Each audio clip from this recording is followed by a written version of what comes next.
స్వతంత్ర భక్తి ప్రేక్షకులకు నమస్కారం. కార్తీకం శివకేశవం కార్యక్రమానికి స్వాగతం. శివాయ విష్ణు రూపాయ శివరూపాయ విష్ణువే శివశ్చ హృదయం విష్ణు విష్ణశ్చ హృదయం శివ. ఇప్పటి వరకు స్వామి వచ్చిన కారణం పర్వతం గురించి చెప్పుకున్నా. ఇక దీనిలో ఇంకొక పవిత్రత, తీర్థం కూడా రావాలి కదా మనకి. క్షేత్రం తీర్థం ప్రతి చోట రెండు ఉంటాయి కదా. ఇక్కడ తీర్థం గంగా మనకి కనిపించకుండా మన కంటికి అంతర్వాహినిగా పాతాళ గంగ రూపంలో ప్రవహిస్తూ కృష్ణానదిలో కలిసిపోతూ ఉంటుంది అన్నమాట. కలిసి అంతర్వాహినిగా ఉండి ఇక్కడ పాతాళ గంగ రూపంలో ఉంది గంగాదేవి. ఈ పాతాళ గంగ చాలా పవిత్రమైనటువంటిది. ఎంతోమంది మహర్షులు ఈ క్షేత్రంలో ఈ ప్రదేశంలో వాళ్ళు సాధన చేసి స్వామిలో ఐక్యం కూడా అయిపోయారు.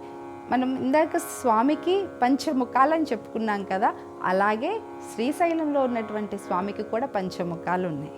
అంటే ఒకటి శ్రీశైలం కాగా ఇంకా 4 ఉన్నాయి. ఆ 4 ముఖాలు, 4 ద్వారాలు, 4 క్షేత్రాలు శ్రీశైలానికి.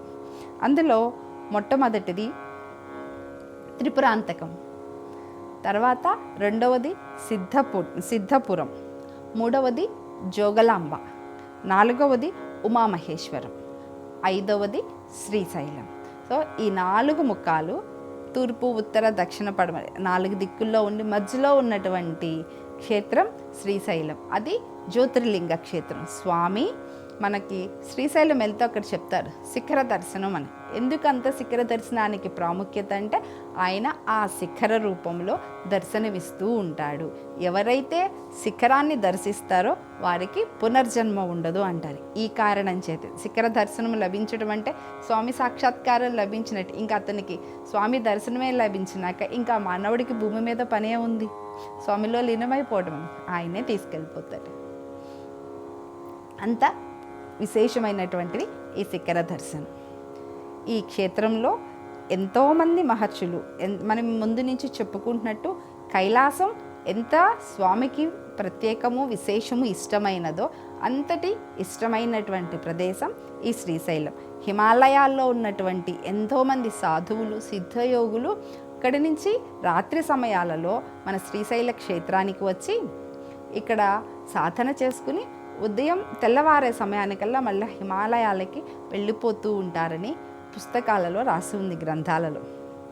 ఇది శివపార్వతులతోనే కాకుండా ఏ ప్రదేశం అన్నా చూడండి, మనకి శివపార్వతులు విష్ణు నారాయణుడు ముగ్గురు ఉంటారు. ఇక్కడ దత్తాత్రేయ స్వామి కూడా ఉంటారు. ఆయనకి కూడా చాలా ఇష్టమైనటువంటి ప్రదేశం ఇది శ్రీశైలం. ఆయన పిఠాపురం గానుగాపురం అన్ని ప్రదేశాలతో పాటు శ్రీశైలం ఇష్టం ఆయనకి. ఆయన ఆఖరికి దత్తావతారాన్ని చాలించిన ప్రదేశం కూడా ఈ శ్రీశైల క్షేత్రంలోనే. ఇంతమంది దేవతలకి మహర్షులకి యోగులకి సాధకులకి సాధనని పుణ్యాన్ని చేకూర్చేటువంటి ప్రదేశం మన రాష్ట్రంలో ఉండి మనం కూడా ఆ క్షేత్రాన్ని దర్శించి అక్కడ కూర్చుని ఒక్క నిమిషం సేపు స్వామి నామం స్మరించిన లేదా ఒక్క 10 నిమిషాలు కూర్చుని స్వామి నామాన్ని జపం చేసిన ఎన్నో కోట్ల పుణ్యాలను ఇస్తాడంట ఆ శివుడు. సో ఆ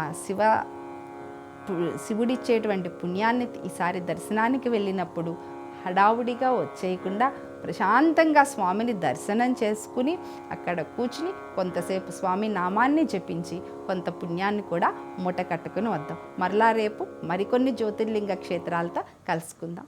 సెలవు.